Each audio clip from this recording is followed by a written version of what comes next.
Pesta Kanak-kanak Suci, Martir, diperingati oleh Gereja Katolik setiap tanggal 28 Desember dalam masa liturgi Natal.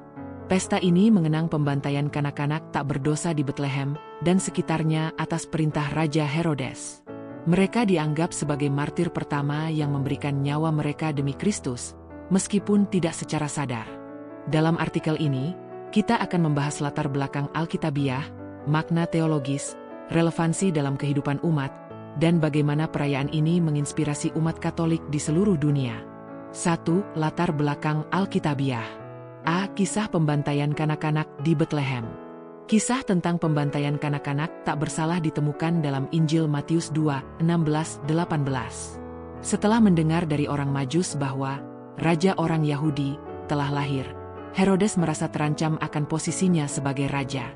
Ia memerintahkan pembunuhan semua anak laki-laki di Betlehem yang berusia 2 tahun ke bawah, berdasarkan waktu yang diketahui dari para Majus tentang munculnya bintang yang menandai kelahiran Yesus. Peristiwa ini merupakan penggenapan nubuat Nabi Yeremia. Terdengarlah suara di Rama, tangisan dan ratapan yang amat sedih. Rahel menangisi anak-anaknya, dan ia tidak mau dihibur, sebab mereka tidak ada lagi. Yeremia 31:15, dikutip dalam Matius pukul 2:18. B. Para martir tak sadar. Meskipun para kanak-kanak ini tidak secara sadar memberikan hidup mereka untuk Kristus, gereja menghormati mereka sebagai martir. Mereka menjadi korban pertama dari kebencian dunia terhadap Sang Juru Selamat. Pengakuan ini menunjukkan bahwa pembantaian ini adalah bagian dari perjuangan antara terang dan gelap, antara rencana Allah dan penolakan manusia. 2. Makna teologis. A. Martir tanpa dosa. Gelar martir biasanya diberikan kepada mereka yang wafat karena iman mereka kepada Kristus. Namun, kanak-kanak suci dianggap martir karena mereka wafat sebagai akibat dari kebencian Herodes terhadap Kristus. Gereja memandang mereka sebagai tanda kemurnian, pengorbanan, dan kasih Allah yang melindungi mereka dalam rencana keselamatannya. B. Penggenapan nubuat. Pembantaian kanak-kanak ini tidak hanya mencerminkan kejahatan manusia, tetapi juga penggenapan nubuat Perjanjian Lama. Kehadiran Kristus membawa sukacita besar, tetapi juga mengungkapkan realitas bahwa dunia seringkali menolak terang yang dibawanya.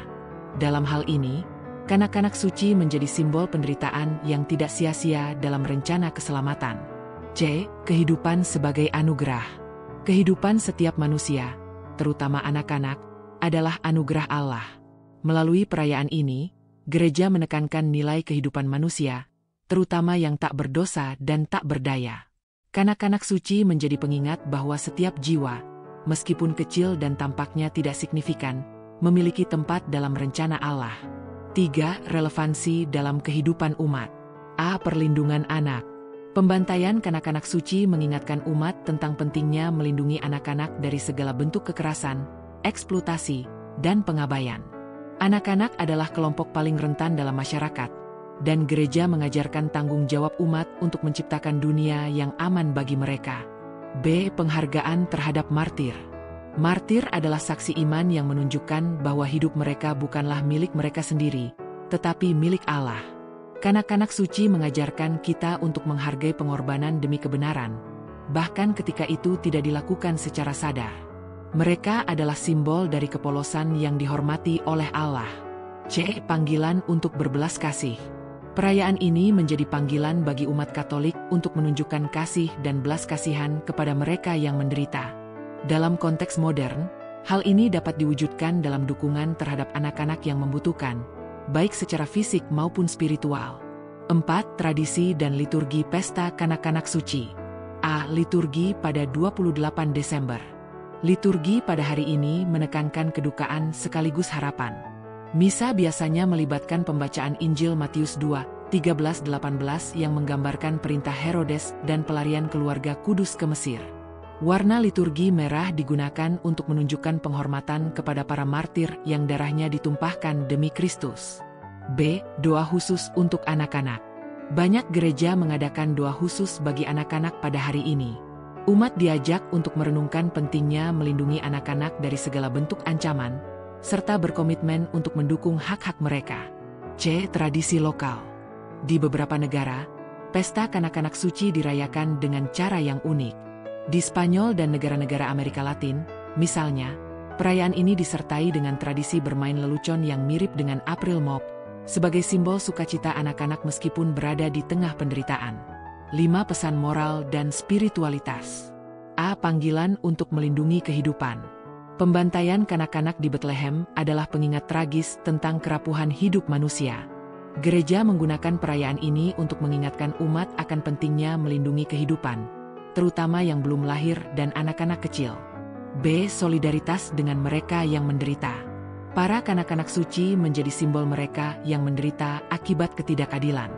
Gereja mengajak umat untuk menunjukkan solidaritas dengan mereka yang tertindas, baik melalui doa maupun tindakan nyata.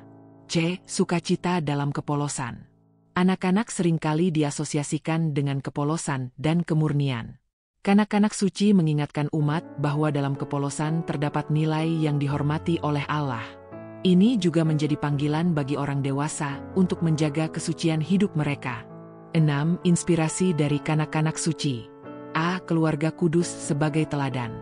Dalam peristiwa pembantaian ini, keluarga kudus menunjukkan ketaatan dan ketergantungan mereka kepada Allah. Pelarian ke Mesir menjadi simbol bagaimana keluarga harus bekerja sama dalam menghadapi tantangan, dengan Allah sebagai pusat hidup mereka. B. Keberanian dalam menghadapi kejahatan. Meskipun para kanak-kanak ini tidak dapat melawan, mereka menjadi simbol bahwa kebaikan pada akhirnya akan menang atas kejahatan.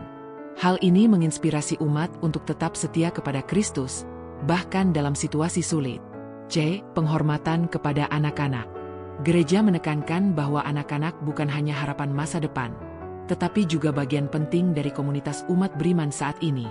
Kanak-kanak suci mengingatkan kita untuk menghormati mereka sebagai gambar Allah. 7. Kesimpulan. Pesta kanak-kanak suci, martir, adalah perayaan yang mengingatkan umat Katolik akan pengorbanan kanak-kanak tak berdosa yang menjadi saksi pertama Kristus. Meskipun mereka tidak secara sadar memilih untuk wafat demi Kristus, gereja menghormati mereka sebagai martir karena mereka kehilangan nyawa akibat kebencian dunia terhadap Sang Juru Selamat. Dalam dunia modern, perayaan ini memiliki relevansi yang mendalam, terutama dalam hal perlindungan anak-anak, penghormatan terhadap kehidupan, dan solidaritas dengan mereka yang menderita.